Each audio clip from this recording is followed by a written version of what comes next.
Amantísimo Padre que estás en el cielo, alabado y glorificado sea tu nombre. Te damos las gracias, Señor, por la oportunidad que nos das de reunirnos nuevamente esta semana de tabernáculo, Señor, donde podemos meditar en tus providencias, cómo tú, oh Dios, nos has reconciliado a ti, cómo nos estás reconciliando contigo a través de tu Hijo Jesús. Mientras Cristo revela en nuestras mentes, en nuestros corazones, tu carácter, oh Padre. Nuestros corazones son atraídos a ti, Señor. Que esta noche no sea la excepción, que tú derrames bendición hasta que sobreabunde. Al punto, Señor, de que no salgamos de esta reunión siendo los mismos. Que nuestro corazón sea tocado por Cristo Jesús. Señor, te pedimos el perdón de nuestras faltas, nuestros pecados, sabiendo que tú nos perdonas y a quien a ti va tú no le echas fuera. Y rogamos, Señor, que nos des palabra del cielo. En el nombre de Jesús. Amén. Hemos estado disfrutando de muchas bendiciones esta semana. El día de ayer fue uno muy bendecido. El día de martes también lo fue. Y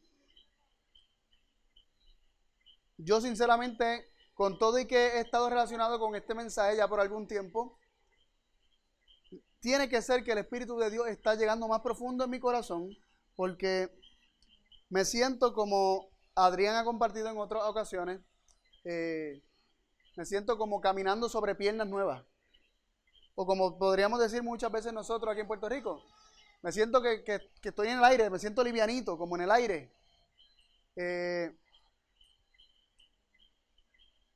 Como que no será el mismo de aquí en adelante, de esta experiencia de comprender las maravillas que hemos estado estudiando y revisando. Quiera Dios, y sé que quiere Dios, que esta noche no sea la excepción, sino que también podamos ver el carácter de Dios revelado en la palabra de Dios y comprender que nuestro Padre no es culpable de las acusaciones que Él ha sido acusado, valga la redundancia, a través de toda la historia de la raza humana, desde que se originó el conflicto. Y estos pensamientos quiero comenzar, que consideremos que todo esfuerzo de Satanás, toda mentira del enemigo, apunta a un objetivo. Y ese objetivo es distorsionar el carácter de Dios ante nuestras mentes. De tal forma que cuando creamos que le estamos sirviendo a Dios, realmente le estamos sirviendo al enemigo. Porque cuando tenemos falsos conceptos de Dios, tenemos dioses ajenos. Y tener falsos conceptos de Dios nos hace tan adoradores de Baal como lo fueron los sacerdotes de Baal y el pueblo de Israel en tiempos del profeta Elías. Así que el enemigo quiere que lo adoremos.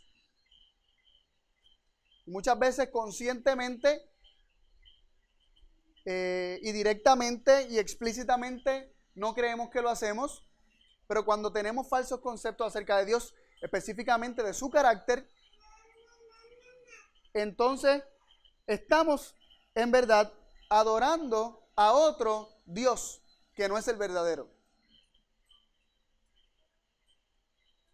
Así que con estos pensamientos quiero dirigir nuestras mentes a entender que todo esfuerzo, toda mentira, toda falsa doctrina, toda falsa enseñanza tiene como objetivo distorsionar el carácter de Dios. Así que no hay errores o falsedades triviales. Todo es importante.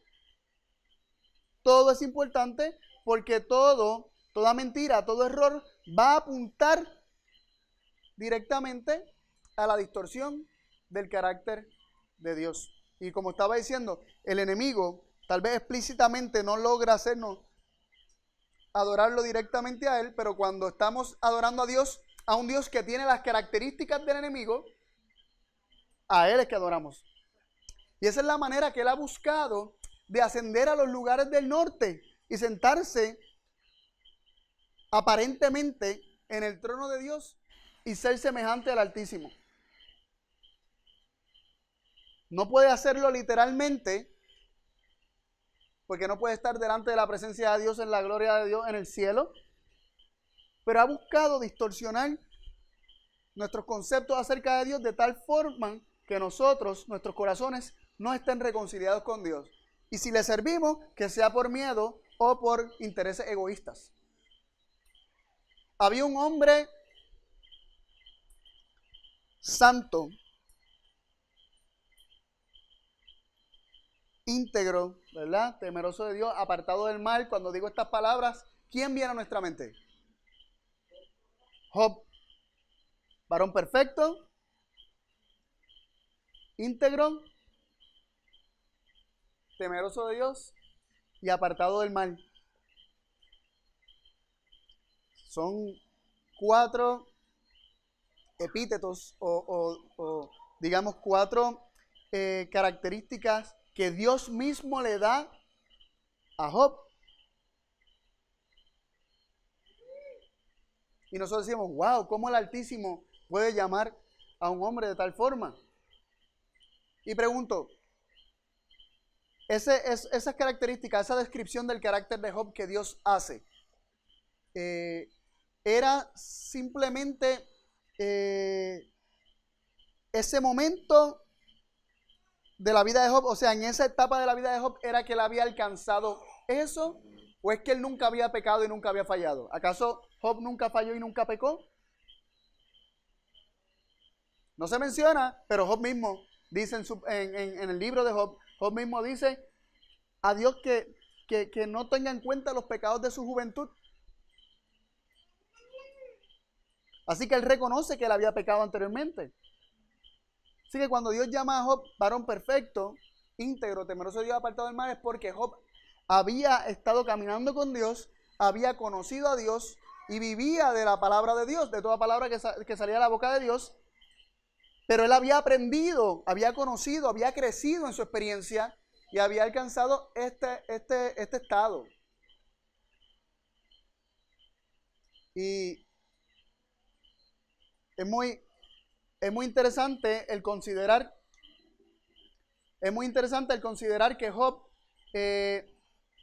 reconoce que él ha fallado o había fallado. Y muchas veces nosotros como cristianos queremos ignorar que hemos sido culpables. Muchas veces se nos hace más fácil tratar de olvidar y pensar, ok, eso fue otra vida, así que yo no voy a pensar en eso.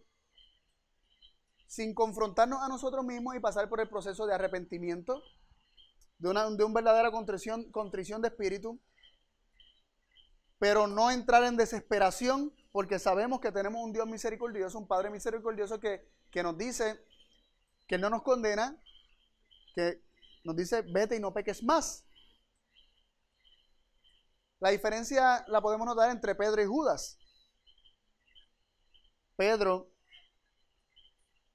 no entró en desesperación porque la revelación que él había aceptado de Dios era la revelación de un Dios que no condenaba. Pero Pedro mismo se estaba condenando y él estaba luchando con esto. Pero él aceptaba la revelación que Cristo había dado y permitió que su corazón recibiera las palabras de Jesús cuando lo llamó a que fuera líder de su pueblo. En cambio, Judas no creyó que Dios es misericordioso, no creyó que su pecado podía ser perdonado, no creyó que no hay pecado tan grande que te pueda separar del amor de Dios. Así que el reconocimiento de los pecados de Pedro lo llevaron a un verdadero arrepentimiento y el reconocimiento del pecado de Judas lo llevó a la autodestrucción. Y todo estaba basado por qué conoció cada uno acerca de Dios o qué aceptó acerca de la revelación de Dios. Porque mientras Jesús predicaba, habían discípulos que estaban recibiendo palabras de vida. Pedro dijo, ¿a quién iremos? Solo tú tienes palabras de vida eterna. Pero en cambio Judas endurecía su corazón y rechazaba las palabras que podían haber transformado su vida. Pero como él no aceptó a un Dios misericordioso, sino que tenía conceptos de un Dios vengativo, un Dios que al que se la hacía se la pagaba, un Dios que que iba a mandar un Mesías para que exterminara a los romanos. Como Judas albergaba estos conceptos falsos de Dios, cuando él fue confrontado con su pecado, él mismo se tiró la condena encima, él mismo tomó la soga, él mismo se ahorcó, él mismo decidió, él mismo emitió un juicio sobre su propia vida. Ahora, volviendo a Job. Varón perfecto, íntegro o justo, temeroso de Dios y apartado del mal. Hemos escuchado muchas veces la historia de Job y la historia de Job es muy importante. La historia de Job es muy importante porque el libro de Job posiblemente sea el más antiguo de toda la Biblia. Se entiende que fue el primer libro escrito de la Biblia. Muy posiblemente lo escribió Moisés, y si lo escribió Moisés, lo escribió cuando estuvo en Madián, antes de que ocurriera todo el proceso del Éxodo. Lo escribió en Madián, y los que estudian, ¿verdad?, la literatura antigua dicen que la construcción del libro de Job es muy parecido a la literatura de esa región, de esa época, de los tiempos de Moisés. Pero Job en sí es un personaje que es previo a los tiempos de Moisés. Se cree que es de época, de tiempos de Abraham, post-diluvio, pero bastante antes de la época de Moisés. Moisés, o el autor, yo entiendo que es Moisés, está relatando esta historia, o está describiendo esta historia, entendiendo que fue una historia pasada, no algo reciente. Y posiblemente el primero que se escribió, porque este libro nos muestra muy claramente la lucha del enemigo en contra del carácter de Dios, que busca hacer las cosas y adjudicárselas a Dios. Y nos muestra cómo es que funcionan en cierta forma los juicios de Dios. Y nos muestra la narrativa, es como la raíz o la clave, la llave para entender que la narrativa bíblica muchas veces le atribuye a Dios las cosas que Dios permite. Vamos a ver esto en la palabra de Dios. Vamos a abrir la palabra de Dios en el libro de Job, en el capítulo 1.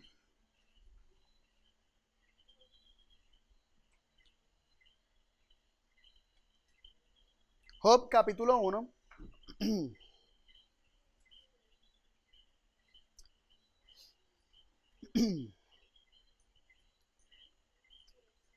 Desde el versículo 1 vamos a comenzar a leer. Job capítulo 1, verso 1. ¿Estamos ahí? Sí, muy bien. Leemos. Hubo un varón en tierra de Uz que se llamaba Job. Y este hombre era perfecto, recto, temeroso de Dios y apartado del mal. Y le nacieron 7 hijos y 3 hijas. Su hacienda era 7,000 ovejas, 3,000 camellos, 500 yuntas de bueyes, 500 asnas y muchísimos criados. Y este varón era el más grande de todos los orientales. Así que era un hombre, no solamente era rico, sino que era el más rico. Nos sigue diciendo.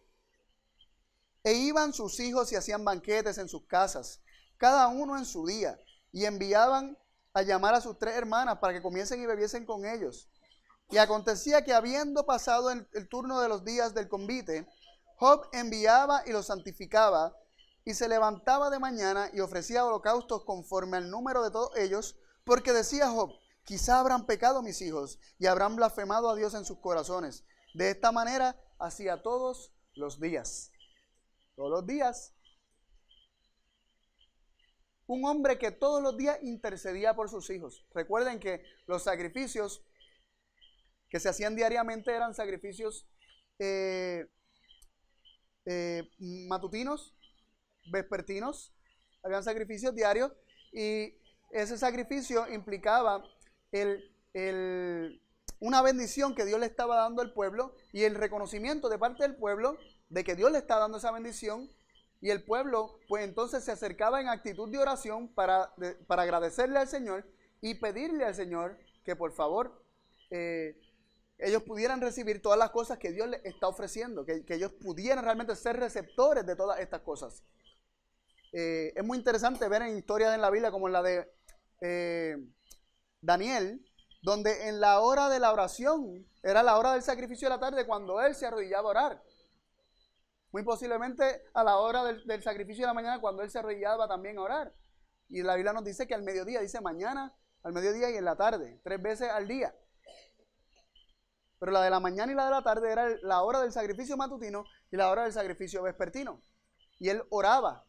Él no podía hacer sacrificios de animales, pero sí podía hacer el sacrificio de un corazón contrito y humillado. Y de hecho en el capítulo 9 de Daniel, que es cuando él derrama su corazón delante del Señor en actitud de intercesión por su pueblo, él recibe respuesta y el ángel desciende, el ángel Gabriel desciende para explicarle a él lo que él no había entendido de la visión que se le había mostrado en el capítulo 8 de Daniel.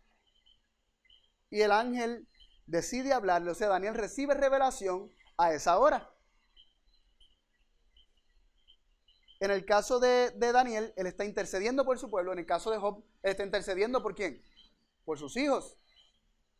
Y esto es una lección muy importante. Padres, no dejen de interceder en oración por sus hijos. Estos sacrificios que estaba haciendo Job representan el sacrificio de los padres y la intercesión de los padres. Que es verdad que los pecados de alguien que no está arrepentido no pueden ser perdonados, es cierto. Pero en el caso de Job, de alguna manera, él quería no aplacar a Dios, sino más bien reconocer cuánto le costaba a Dios el bendecirlo a él y a sus hijos, y reconocer ese sufrimiento. Él decía, ellos tal vez no lo están reconociendo, pero yo lo estoy reconociendo. Y como yo lo estoy reconociendo, te pido que por favor tu misericordia los cubra. Así que padres, nunca dejen de interceder por sus hijos, no importa la condición ni la dureza de corazón de sus hijos, nunca dejemos de interceder por nuestros hijos. Y esto no solamente nuestros hijos, nunca dejemos de interceder por nuestro prójimo, nunca dejemos de interceder por nuestros hermanos de iglesia, nunca dejemos de interceder por el pueblo de Dios. Y no lo hagamos como el fariseo que diga, pensando que nosotros no tenemos pecado, pero el de al lado, el publicano sí tiene pecado. Señor, no lo hagamos utilizando y citando equivocadamente las palabras de Cristo, Padre, perdónalos porque no saben lo que hace. Sin incluirnos a nosotros, porque nosotros hemos sido culpables de los mismos pecados. Sino más bien que realmente con el Espíritu de Cristo intercedamos, no en forma de sarcasmo, sino que cuando digamos, Padre, perdónanos porque realmente no sabemos lo que hacemos. Que entendamos que estamos en la misma condición, que somos hermanos, que compartimos una misma naturaleza pecaminosa, que yo estaría en las mismas condiciones que el que está en la calle, que únicamente por la gracia y la misericordia de Dios, que Él ha revelado en mi vida y que he tenido la oportunidad de conocer, que yo no estoy en esa condición. Pero sin Cristo, yo estaría en las mismas, o peor. Así que continuamos. Y un día vinieron los hijos de Dios a presentarse delante de Jehová, entre los cuales vino también Satanás. Y dijo Jehová a Satanás, ¿de dónde vienes? Y respondiendo Satanás a Jehová, dijo, de rodear la tierra y de andar por ella. Así que los hijos de Dios se presentan delante de Dios. Muchas personas han presentado esto como los representantes de los mundos. Se supone que se presentaran delante de Dios. Es poco probable que hayan sido solamente ángeles, porque si los ángeles viven en el cielo, o están en el cielo, y había una reunión donde se presentaban delante del cielo los hijos de Dios, y el cielo es el hogar de los ángeles, porque dice que vinieron a donde Dios de otros lugares a presentarse delante de Dios. Y Dios le pregunta a Satanás, ¿y de dónde vienes? ¿Qué tú haces aquí? ¿A quién tú representas? ¿Quién te dio a ti el título de representar a alguien? Y Satanás contesta que él viene de rodear la tierra y de andar por ella. En otras palabras está diciendo, yo represento a la tierra, porque la tierra es mía. Yo la rodeo, yo ando por ella, yo hago lo que me da la gana, yo domino allí, yo tengo un reino absoluto en la tierra. Y como él está echándoselas, ¿no? Está haciendo, ¿cómo? Está haciendo alarde de su dominio. Dios le señala que hay alguien que no se sujeta a su dominio, que no se sujeta al reino de la muerte. Y Dios le dice lo siguiente. Y Jehová dijo a Satanás, versículo 8, ¿no has considerado a mi siervo Job, que no hay otro como él en la tierra, varón perfecto y recto, temeroso de Dios y apartado del mal? Así que Dios le está diciendo, hay alguien que no se somete a los principios de tu reino. Hay alguien que no te reconoce como su soberano, sino que me reconoce a mí como su soberano. Y respondiendo Satanás a Jehová, dijo, ¿teme Job a Dios de balde? Esto quiere decir, ¿acaso lo hace en vano? O sea, ¿acaso no hay alguna razón por la que entonces él te teme? Hay una razón. Y no es tu amor por él, ni es su amor por ti. Es lo que está sugiriendo Satanás. Miren lo que le dice. ¿No le has cercado a él, tú a él y a su casa y a todo lo que tienen de alrededor? El trabajo de sus manos has bendecido y su hacienda ha crecido sobre la tierra. Mas extiende ahora tu mano y toca todo lo que tiene y verás si no blasfema contra ti en tu rostro. Así que el enemigo, como perfecto acusador que es, como buen acusador que es, como buen fiscal, dice Apocalipsis capítulo 12, que él es el acusador. Que el dragón, la serpiente antigua, que es el diablo y Satanás, es el acusador de vuestros hermanos. Así que se refieren en Apocalipsis capítulo 12. Está aquí acusando a Job, diciendo, sí, pero él es así, no porque realmente él anda en justicia, realmente él lo hace por conveniencia, porque tú lo has bendecido. Pero extiende tu mano. Y miren el vocablo que está utilizando Satanás. Está diciendo que Dios extienda su mano para destruir todo lo que tiene Job. ¿Acaso ese extender la mano es literal? ¿O es un uso del lenguaje, ¿verdad? Una figura del lenguaje para indicar, da la orden para que algo ocurra, o da el permiso para que algo ocurra? Porque vemos en el versículo siguiente, versículo 12, y dijo Jehová a Satanás, he aquí todo lo que tiene está en tu mano, solamente no pongas tu mano sobre él. Y salió Satanás de delante de Jehová. Así que el extender la mano de Dios, el Jehová extender su mano para hacer daño, según lo está definiendo el primer libro, el libro que fue el libro más antiguo de la Biblia, el primer libro que fue escrito en la Biblia, que nos habla acerca de este conflicto entre Dios y Satanás, entre un padre amante y un acusador de los hijos de Dios, y un acusador de Dios. Este libro nos muestra que el extender la mano implica realmente dar un permiso para que Satanás haga daño. Permitir que Satanás haga daño. Así que cuando leamos en la palabra de Dios, esto nos da una clave, ¿verdad? La llave para entender muchas veces la palabra de Dios, cuando vemos que Dios extiende su mano y no es para bendecir como Jesús nos enseñó que Dios lo hace, porque Jesús siempre extendió sus manos para bendecir y con sus manos extendidas murió. Siempre que veamos en el Antiguo Testamento y en la palabra de Dios,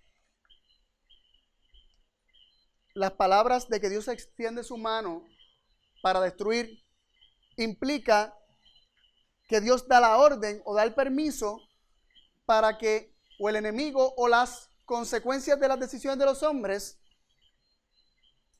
tomen lugar. ¿Estamos claros en eso? Aquí nos está mostrando ese modelo, el patrón está claramente aquí. Cuando el Dios extender su mano, implica el Dios dar el permiso, pero Satanás utiliza el lenguaje de Dios extender su mano, porque recordemos que es su objetivo hacer ¿qué cosa? ¿Distorsionar qué? El carácter de Dios.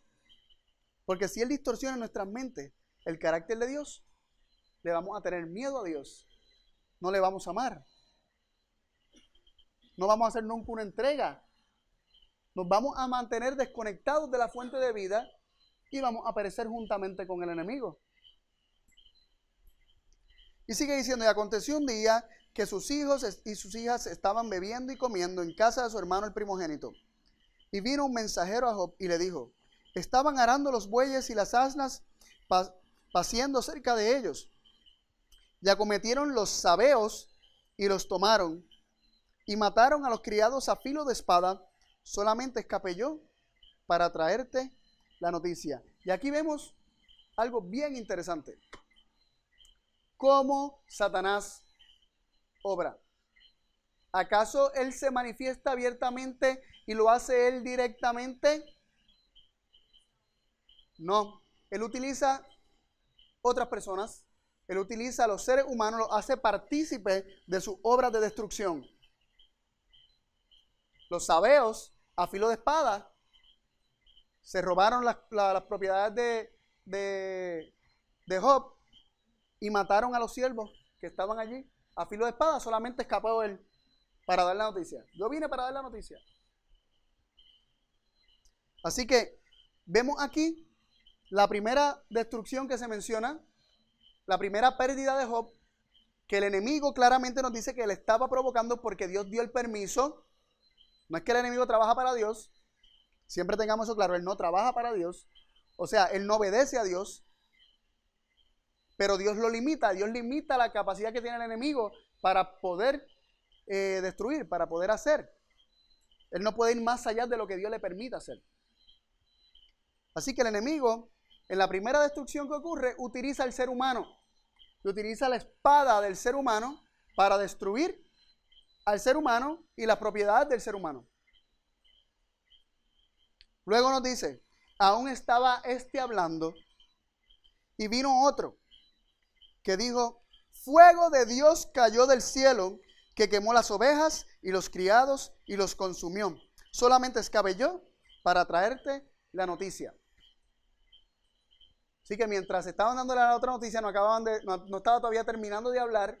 El primero que le dice que vinieron los sabeos, destruyeron todo. Cuando llega otro de los siervos de Job y le dice que fuego de Dios cayó del cielo.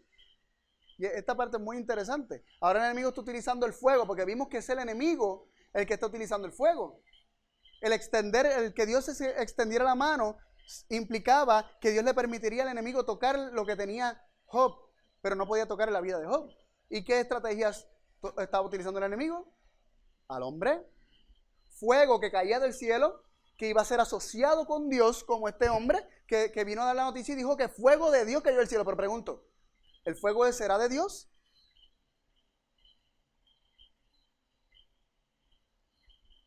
Puede ser que no, era un fuego literal. Pues no podía ser el fuego de Dios. No es el fuego de la gloria de Dios, porque eso es otro tipo de fuego. Si fue un fuego literal lo que descendió, pues no era el fuego de Dios. Pero pregunto, ¿el poder para destruir o el poder para hacer cualquier cosa proviene de quién? De Dios. Todo poder proviene de Dios. Pero el ser humano, el enemigo y todo ser creado tiene cierta medida del poder de Dios y tiene el libre albedrío para escoger qué va a hacer con el poder que Dios le ha dado. Pilato tenía poder para entregar a Cristo o salvar su vida. Y Jesús le dijo, y este poder no tendrías si no te hubiese sido dado desde arriba. Así que hasta un gobernante mentalmente débil tenía poder de Dios para entregar a Cristo a ser crucificado o para librarlo de la muerte. ¿Y qué escogió hacer? Entregarlo para ser crucificado. Nosotros tenemos poder todos los días. Yo puedo escoger qué hacer con ese poder. Yo puedo escoger ser violento con mis manos, yo puedo escoger golpear o puedo escoger utilizar ese mismo poder que Dios me ha dado para bendecir, para ayudar, para edificar, para ayudar, para servir.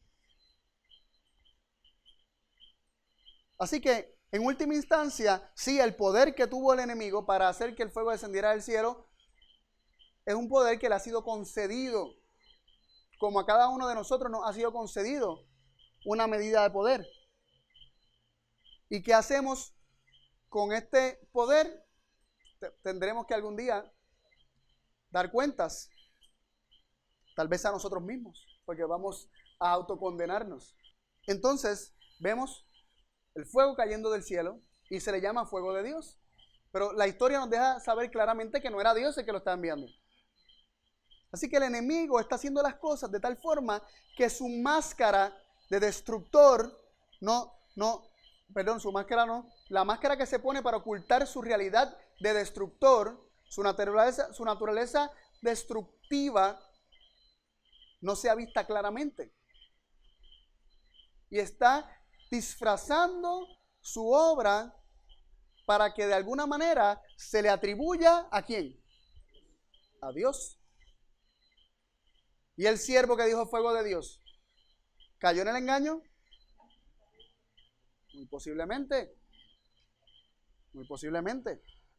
Nos sigue diciendo. Todavía estaba hablando y vino otro que dijo, los caldeos hicieron 3 escuadrones y dieron sobre los camellos y los tomaron y mataron a los criados a filo de espada. Solamente escapé yo para traerte la noticia. Así que llegaron los caldeos, los babilonios, posiblemente de la misma región, pues la lengua caldea era la lengua de Babilonia. Los caldeos eran los babilonios. Gente de esa región descendieron para robarle a Job los camellos. Bíblicamente, Babilonia trabaja ¿para quién?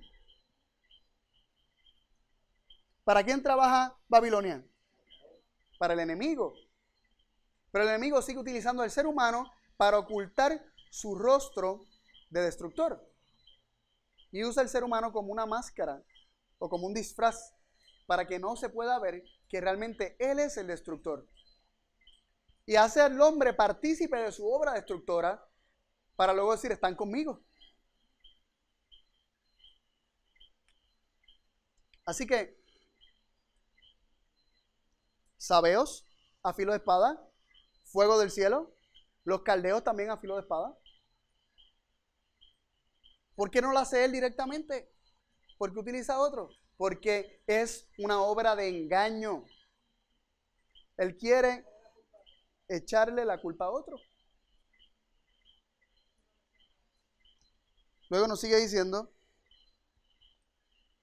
entre tanto que éste hablaba, vino otro que dijo, tus hijos y tus hijas estaban comiendo y bebiendo vino en casa de su hermano el primogénito.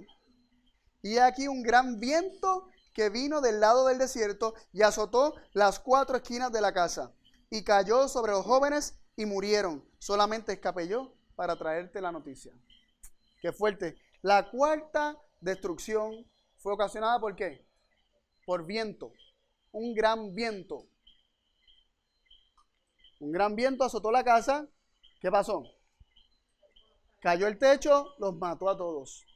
Sus 10 hijos, sus 7 hijos y sus 3 hijas. Por quienes él intercedía diariamente. ¡Qué dolor! ¡Qué dolor! Un padre que intercede por sus hijos y como quiera verlos perecer de alguna manera u otra. Un dolor inmenso. Y en el caso de él se cuestionaba, tal vez ellos estén pecando, yo no estoy seguro de su integridad. Tiene la incertidumbre de si realmente los volverá a ver. Un dolor inmenso. Y el enemigo vuelve y disfraza su obra de destrucción con un viento.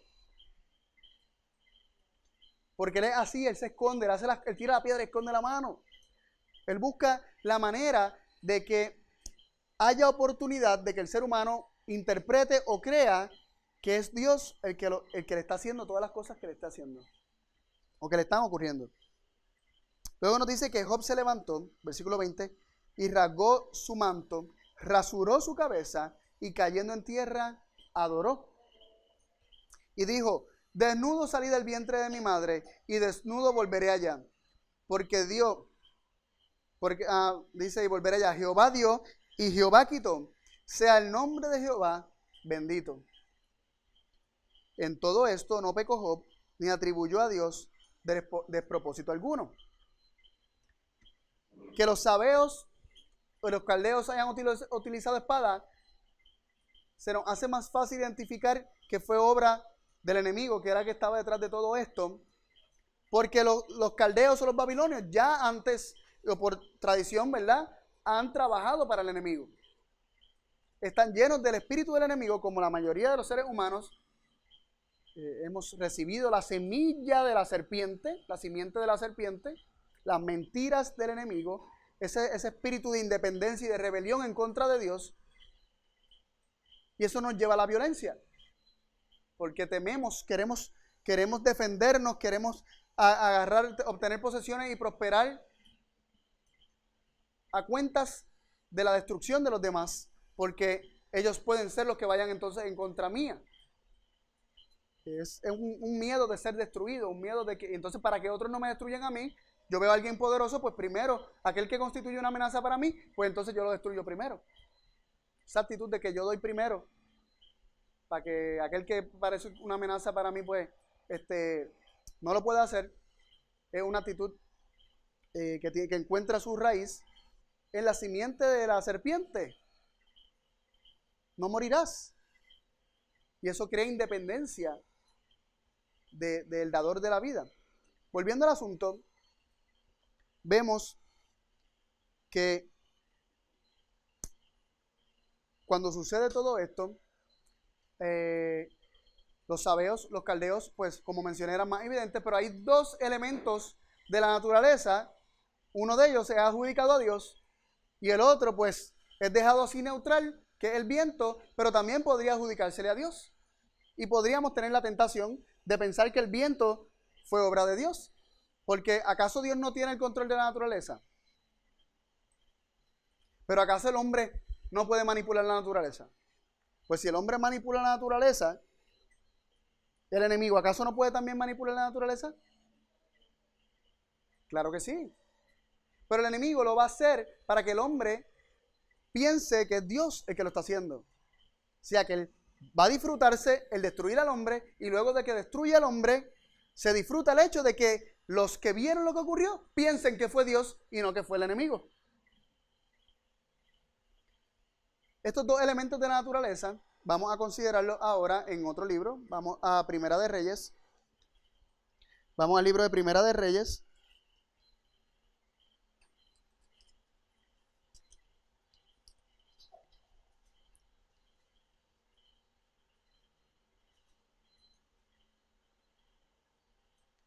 Vamos a ir al capítulo 19, al verso del 9 en adelante. Primera de Reyes 19, versos del 9 en adelante. ¿Estamos ahí? Primera de Reyes 19, del 9 en adelante. Esto fue después de que Elías estaba huyendo de la reina Jezabel, después de que él mató a los profetas de Baal. Vamos a ver qué nos dice aquí. Y allí se metió en una cueva donde pasó la noche. Esto está hablando de Elías. Y he aquí, vino a él palabra de Jehová, el cual le dijo, ¿qué haces aquí, Elías? Y él respondió, he sentido un vivo celo por Jehová Dios de los ejércitos, porque los hijos de Israel han dejado tu pacto, han derribado tus altares y han matado a espada a tus profetas. Y solo yo he quedado y me buscan para quitarme la vida. Y él le dijo, sal fuera. Así que Dios le dice a Elías que salga fuera de la cueva. Y ponte en el monte delante de Jehová. Y he aquí que Jehová pasaba. Así que ahí estaba la presencia de Jehová en algún lugar, estaba pasando por allí. Y mientras Jehová pasaba, dice, un grande y poderoso viento que rompía los montes Si rompía los montes, ese poderoso viento podía romper una casa. Dice que rompía los montes y quebraba las peñas delante de Jehová. Y nosotros estaríamos tentados a pensar que esto era un poder que estaba saliendo de Dios, que hacía que la naturaleza se conmoviera de esa manera. Pero recordemos que Elías es mandado a salir afuera porque de alguna manera Elías tiene que estar Dios le va a confrontar con unas realidades personales de Elías, porque Elías tiene miedo, Elías está huyendo, Elías ha pensado que Dios era una forma, él esperaba que ocurriera algo, no han ocurrido esas cosas, de momento lo están persiguiendo, tiene miedo, cuando anteriormente él había sido muy valiente en hacer la voluntad de Dios y de repente una mujer lo amenaza y huye, tiene miedo, luego después de que utiliza la espada, tiene miedo de que utilice la espada en su contra. Esto es natural en el hombre, le pasó a Abraham. Pero ese no es lo que queremos discutir esta noche, así que volvamos al texto. Entonces, Dios le quiere enseñar unas cositas a Elías y le dice que salga afuera, que Jehová pasaba, nos dice que un viento fuerte que destruía los montes y las peñas se estaba manifestando allí. Y luego nos dice, pero Jehová no estaba en el viento. ¿Era entonces el viento parte de la gloria de Jehová? ¿Parte del poder de Jehová? La presencia de Dios no se encontraba en ese viento poderoso. Dios le está diciendo a Elías, no me identifiques con un viento destructor. Elías acababa de destruir a muchos profetas y Dios ahora le está diciendo, no me identifiques con un viento destructor. Sigue diciendo, y tras el viento un terremoto. Pero vuelve y dice, pero Jehová no estaba en el terremoto. Vuelve el mismo mensaje, no me identifiques con el terremoto destructor. Elías podía estar tentado a pensar que estas manifestaciones visibles eran parte de quién es Dios y de la manifestación de la gloria de Dios. Pero Dios está diciendo, yo no estoy en eso, yo no estoy en el viento, yo no estoy en el terremoto. Y tras el terremoto, un fuego, pero Jehová no estaba en el fuego. Así que Dios vuelve y da el mismo mensaje, pero ahora con el fuego, otro de los dos elementos que se presentaron en la historia de Job. Tenemos hombres, sabeos y caldeos, y tenemos fuego y viento. Y aquí vemos que hay viento, terremoto y fuego, pero Dios no está en ninguno de ellos. Y el mensaje que Dios le está dando a Elías es decir, no me identifiques con el viento destructor, con el terremoto destructor, ni con el fuego consumidor, aun cuando se nos habla de que Dios es fuego consumidor, pero no es un fuego literal consumidor. El fuego es parte de la creación, Dios no es eso. El fuego es manipulación de la creación, Dios no es eso. No podemos pensar que el mismo fuego físico que vemos aquí es el fuego de Dios. ¿Cómo explicamos cuando Nadab y Abiú, los hijos de Aarón, fueron consumidos en el santuario? Dice que fuego de Dios descendió y los consumió. ¿Cómo era ese fuego? ¿Era fuego literal? No podía ser fuego literal, porque nos dice la Biblia que los sacaron en sus vestidos, con sus vestidos, los sacaron acostados sobre sus vestidos. O sea, los jalaron por la ropa. No fue un fuego literal. No fue un fuego literal. Creo que es Levítico 10, donde habla de esta historia. Así que cuando se nos habla de que Dios es fuego, no es el mismo fuego que desciende y consume las cosas y mata las cosas. Aunque Dios permitió que el fuego consumiera el sacrificio que hizo Elías, Dios le está diciendo, pero yo no estoy en el fuego, ni el fuego proviene de mí. Ese tipo de fuego no soy yo.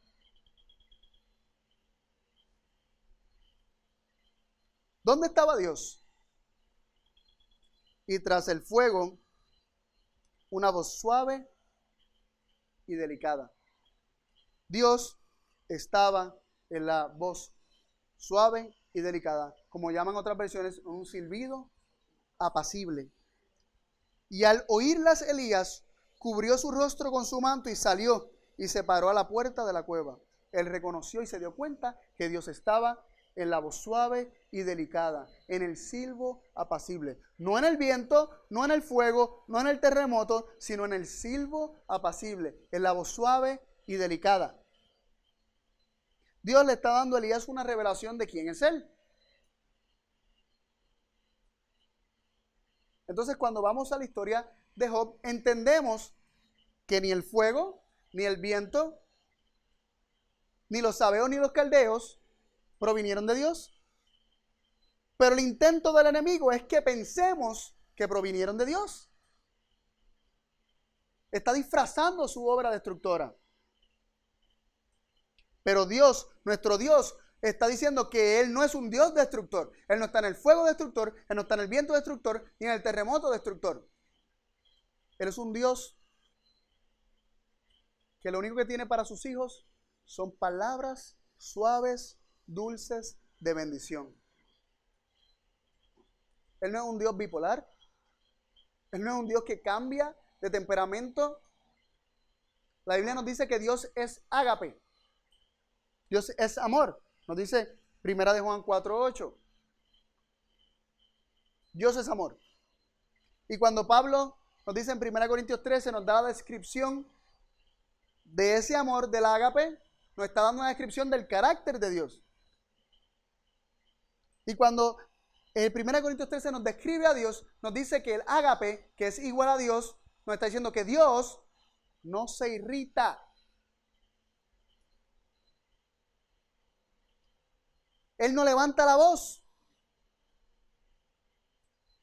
Ayer estuvimos aprendiendo eso, ¿verdad? Aplicándole ese asunto a la familia y aprendimos que un padre jamás debe levantar la voz, ni a su esposa, ni a sus hijos. El levantar la voz y utilizar la fuerza, aunque sea la fuerza de las palabras o del tono, implica la necesidad de disfrazar la carencia que realmente tiene el hombre. No tengo la razón, no tengo argumentos, no sé qué decir, pues entonces grito. Pues como no me quieren dar la autoridad, como aprendimos ayer, pues la tomo por la fuerza al levantar la voz. A ver si eso lo asusta y el miedo me da la autoridad. El yo provocar miedo y utilizar la fuerza me da la autoridad que yo quiero tener. Pero Dios no tiene necesidad de eso. Dios no tiene la necesidad de eso, ¿por qué? Porque a Él toda la autoridad que Dios tiene queda demostrada cuando su Hijo le da toda esa autoridad y se somete a todos los designios de su Padre. Cuando un hijo es desobediente, queda demostrado que el Padre no tiene autoridad sobre sus hijos. Así que el Hijo de Dios, de alguna manera, ¿verdad? No de alguna manera, de muchas maneras, demuestra y deja clara la autoridad de Dios a través de su obediencia y sumisión a su Padre. Considerando esta historia de Elías, comparando los elementos del fuego y del viento que nos aparecen aquí, y la declaración de que Dios está en el silbo apacible, y allí fue que Elías comprendió que ahí sí estaba Dios, y por eso dice que se acercó con reverencia, con temor, porque ahí sí estaba Dios. Podemos entender que toda manifestación de fuego, de terremoto y de viento destructor en la Biblia provienen del enemigo. Pero el hombre se lo ha adjudicado a Dios. Nosotros se lo hemos adjudicado a Dios. Hemos pensado que Dios es como nosotros. Les pasó a los discípulos cuando le dijeron a Jesús en Samaria, saliendo de Samaria: Señor, ¿quieres que digamos, que mandemos que descienda fuego del cielo y los consuma a ellos como hizo Elías? Ellos pensaban que eso era bonito, que eso era chévere, que eso era parte del reino de Dios. Y Dios dijo: Jesús les dijo, vosotros no sabéis de qué espíritu sois. Diciendo, ese no es mi espíritu.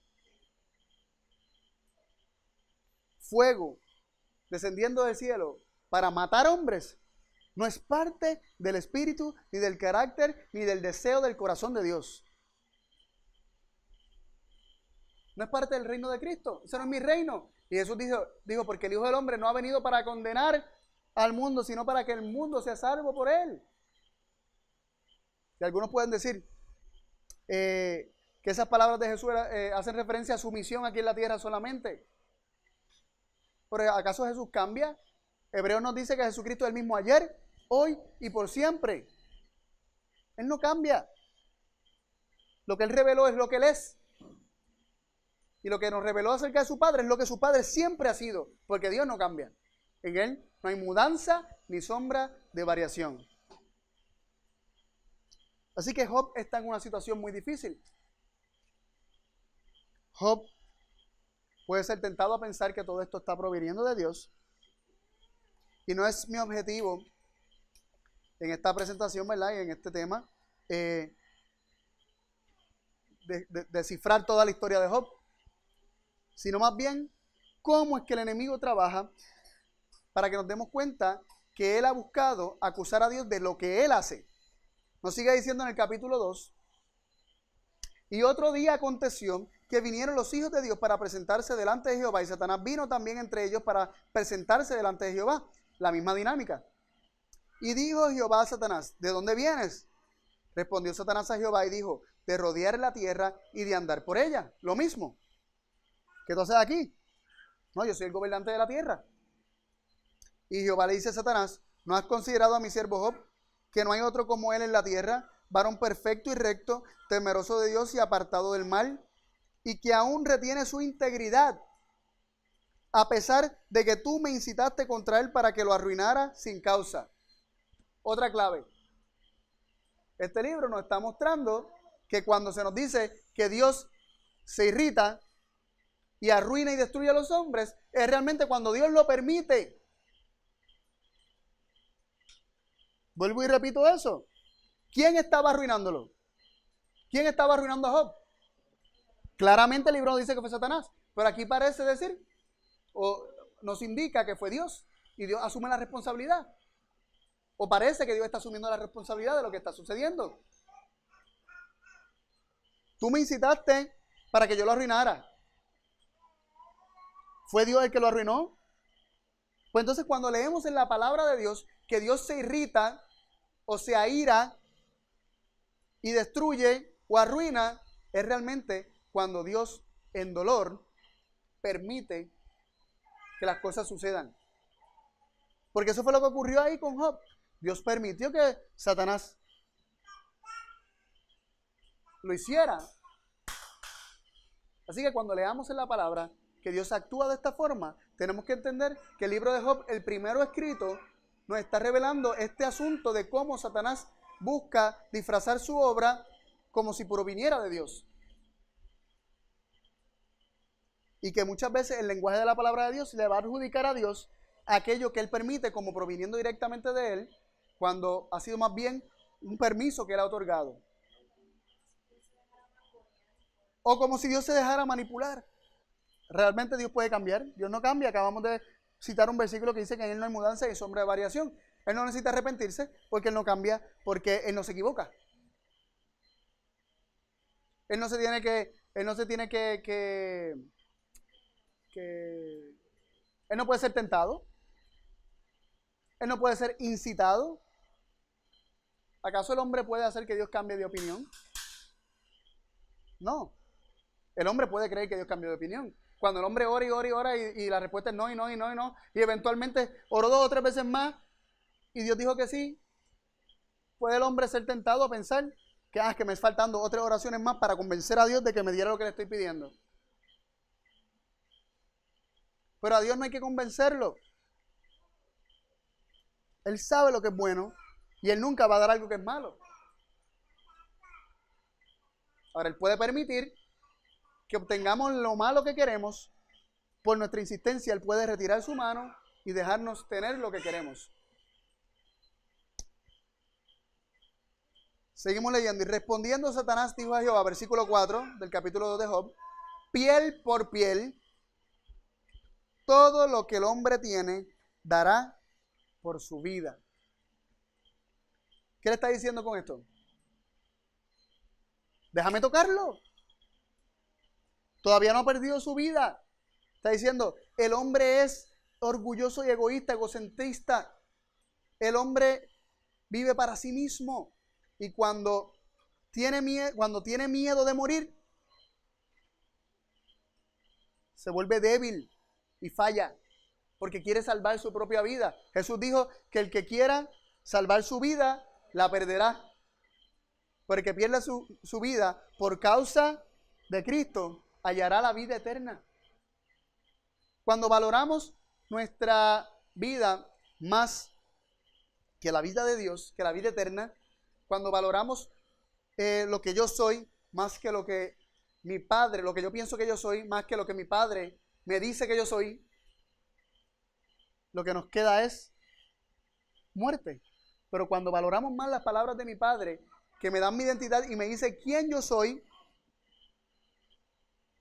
por encima de mi opinión de quién yo soy, de qué es mi vida, de qué es lo que yo soy, entonces hallo la vida eterna. Porque la vida eterna consiste en conocer a Dios, saber quién es Él, creer sus palabras. No solo de pan vive el hombre, sino de toda palabra que sale de la boca de Dios. Y sus palabras son espíritu y son ¿qué?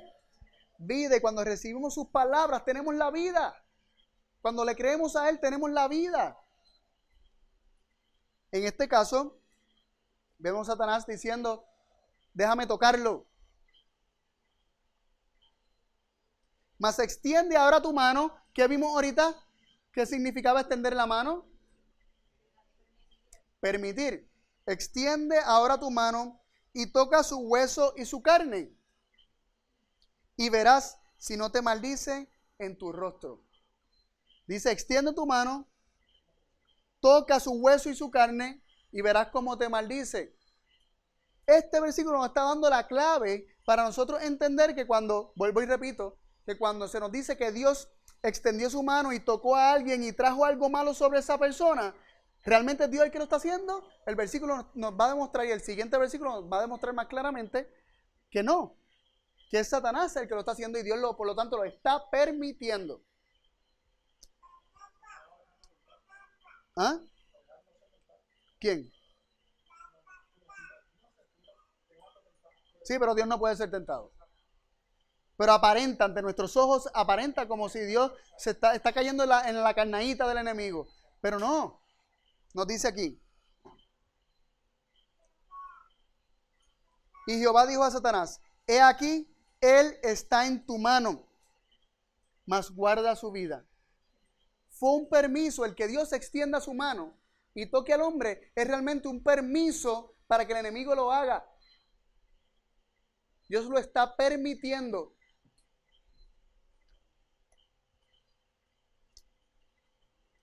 Nos sigue diciendo, y salió Satanás de delante de Jehová. ¿Y quién hirió a Job? Satanás. E hirió a Job de unas llagas malignas desde la planta de su pie hasta la coronilla de la cabeza. Vuelvo y repito, para recapitular y que quede bien claro. Cuando Dios, aparentemente se dice que Dios extiende su mano para que algo malo ocurra, realmente, ¿quién es el que lo está haciendo? ¿Y qué implica extender la mano? Darle el permiso, el permitirlo. El permitir o dar la orden que sus ángeles suelten los vientos de destrucción del enemigo, sus demonios, de una tierra que está en rebeldía y rebelión contra el hombre, así como el hombre está en rebeldía y rebelión contra Dios.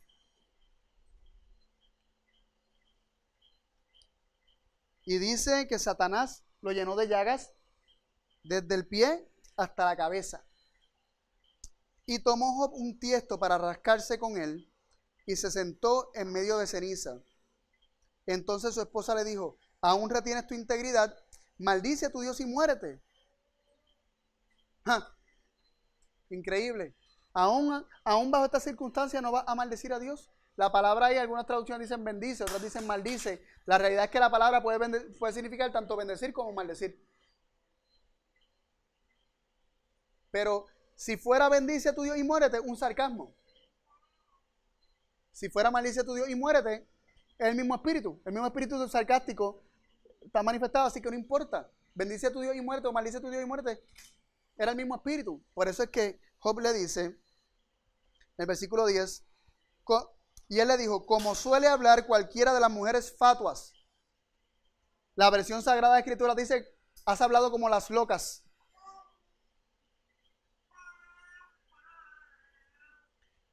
Dice, recibiremos de Dios el bien, pero el mal no lo recibiremos. Y a primera instancia podemos pensar que él está diciendo que Dios es el que da el bien y el que también el que propina el mal. Pero eso no es lo que dice ahí. Recibiremos de Dios el bien. Pero dice, pero no recibiremos el mal de Dios. No dice de Dios. Recibiremos de Dios el bien. Está claro que el bien proviene de Dios. Pero luego nos dice, y el mal no lo recibiremos. Y cuando vengan cosas malas, ¿no las aceptaremos? Él no se está atribuyendo directamente a Dios. Podemos pensar que sí, pero no necesariamente. Lo que está directamente conectado con Dios aquí es el bien, es lo bueno, no lo malo. ¿Queda claro eso? Hay una coma, ¿verdad? Hay una coma ahí que dice, sí, es una pregunta, ¿no? No necesariamente una declaración. Dice, recibiremos de Dios el bien, coma, y el mal no lo recibiremos. No está diciendo que recibiremos de Dios el bien y el mal, ¿no? ¿De Dios? No. Por eso es que dice aquí que en todo esto no pecó Job con sus labios. Porque si Job le llega a atribuir a Dios que él hizo esto, entonces sí está pecando con sus labios. Porque si él le atribuye a Dios una obra que Dios no hizo, le está atribuyendo características a Dios que no son de Dios sino de Satanás, entonces está tergiversando el carácter de Dios. La palabra de Dios nos dice que el pecado es la transgresión de la ley es una transcripción del carácter de Dios, por lo tanto el pecado es transgredir el carácter de Dios o tergiversar el carácter de Dios. Y Job, tergiversando el carácter de Dios, estaría pecando, porque estaría diciendo y declarando que Dios es como realmente no es.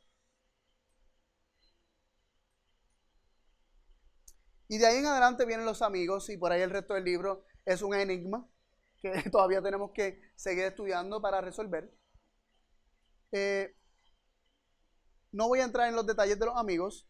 Quería compartir esto porque queríamos que examináramos realmente el lenguaje de la Biblia, el lenguaje del libro más antiguo de la Biblia, para que identificáramos cómo el resto de la Biblia puede estar, o sea, el lenguaje que el resto de la Biblia puede estar utilizando para describir la obra de Dios, la obra destructora de Dios, que realmente consiste en permitir que el enemigo destruya o que la ira de los hombres se levante y no haya quien aguante esa ira. Había otros versículos que quería compartir porque tienen que ver con el tema. Vamos un momentito a Levítico.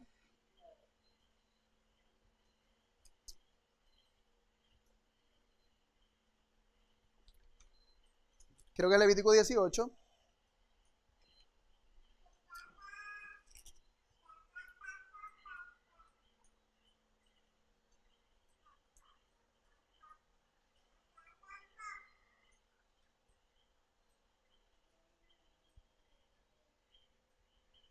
Y es otro punto que quiero traer. Cuando hay actos o cuando hay manifestaciones sobrenaturales de la, ¿verdad? De la naturaleza, actos de la naturaleza que parecen destructores, y la tierra prácticamente parece que se perdió el control o se salió de control, es por la inmoralidad del hombre. Es a causa de la inmoralidad del hombre. Las cosas que suceden, los terremotos, los vientos, los fuegos. El año pasado recuerdo que hubo unos fuegos horribles en Portugal, en California, que por semana y semana eso estuvo quemando, destruyendo vegetación, destruyendo hogares, algunas vidas cobró. Fuego, terremoto, estos vientos que destruyen, nosotros que tuvimos el huracán María el año pasado, estos fuertes vientos que quiebran hasta las piedras, que destruyen los montes. ¿Acaso nosotros no vimos cómo los montes parecían, por el viento que hubo, no parecía que le habían pegado fuego? Parecía que le habían puesto fuego a los montes. Y el ser humano naturalmente está tentado a pensar que esto proviene de Dios, pero Dios no está en nada de eso. Más bien, estos son resultados de las acciones de los hombres, que Satanás los incita a pecar, a rebelarse para que la tierra se rebele y los destruya. Por eso Dios dice en Levítico 18, verso 24 y 25, hablando de la inmoralidad, específicamente las inmoralidades sexuales. Luego de que las describe, dice: en ninguna de estas cosas os amancillaréis, porque en todas estas cosas se han ensuciado las naciones que yo he hecho de delante de vosotros. Wow, Dios los echa delante de vosotros. ¿Cómo Dios los echa? ¿Acaso Él directamente los echa? Versículo 25. Y la tierra fue contaminada. Dice: y yo visité su maldad sobre ella. Y hasta aquí parece decir como que yo vine y los castigué. Y de esa manera lo estoy echando. Pero luego nos dice: y la tierra vomitó a sus moradores. ¿Dios los echó o la tierra los echó? Dios los echó al permitir que la tierra los echara. ¿Dios levantó su mano contra Job? Sí, porque la Biblia lo dice. ¿Pero qué significa que Dios levante su mano contra Job? El permitir que el enemigo le hiciera daño a Job. Cuando Dios los echó, fue a los que vivían en la tierra de Canaán, los cananeos, fue al permitir que la misma tierra, como resultado de su inmoralidad, los vomitara. ¿Vamos a seguir adjudicándole a Dios características del enemigo? ¿Vamos a seguir dejando que Satanás se siente en el trono de nuestro corazón y lo adoremos pensando que es a Dios a quien estamos adorando? ¿Vamos a seguir recibiendo ese espíritu, el espíritu de un destructor, al pensar que Dios destruye? ¿O vamos a dejar claro que nuestro Padre no es culpable de todas las cosas que se le han acusado y vamos a permitir que un Dios amante, un Padre de amor, se siente en el trono de nuestro corazón y gobierne desde ahí nuestras vidas con ese silbo apacible, con esa voz suave y tierna? Eso va a provocar que en vez de que nosotros manifestemos el fuego y manifestemos, seamos como terremotos, seamos como los Juan y Jacobo, como hijos del trueno, nosotros seamos hijos del silbo apacible y delicado. ¿Qué vamos a creer acerca de Dios? No podemos tener la menor duda de que nuestro Padre es un Padre amante, de que de Él no procede nada malo, que Él es luz y en Él no hay tinieblas en lo absoluto. Hoy vi un sticker, y con esto termino, como un meme, como le llamamos, en el internet. Un momentito que entré esta mañana y lo vi y no volví a ver hasta ahorita, que volví a abrir un momentito el Facebook y estaba donde mismo lo había dejado esta mañana. Lo había puesto Danny Brown y era un fósforo prendido con una luz dándole, y la sombra del fósforo, solamente se veía el fósforo, pero no se ve el fuego, porque el fuego es luz y en la luz no hay tinieblas, no hay sombra, no provoca sombra, porque donde está la luz de Dios, si Dios es luz, en Él no puede haber tinieblas. Si Dios es vida, en Él no puede haber muerte. Y si Él es amor, en Él no puede haber odio. Me pueden decir que hay versículos por ahí que dicen que Dios odia a los pecadores. Hay que comparar versículo con versículo. Dios jamás, Dios odia al pecado en la misma magnitud que ama al pecador. ¿Por qué? Porque el pecado destruye al hombre. Lo único que Dios odia es el pecado porque destruye. Él no destruye. Los dejo con estos pensamientos para meditar, para que continuemos estudiando y conociendo a nuestro Padre Celestial. Vamos a estar de rodillas todos los que podamos para tener una oración.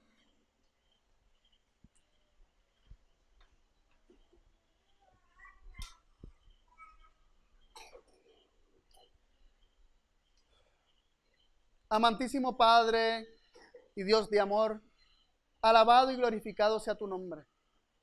Gracias, Señor, por tu palabra, porque ella se explica ella misma. Podemos comprender las palabras aún más difíciles en ella cuando no nos cegamos a nuestra manera natural de leer las cosas, sino que permitimos que tu propia palabra se explique ella misma y venimos a ti como niños buscando realmente conocer quién realmente tú eres, Padre.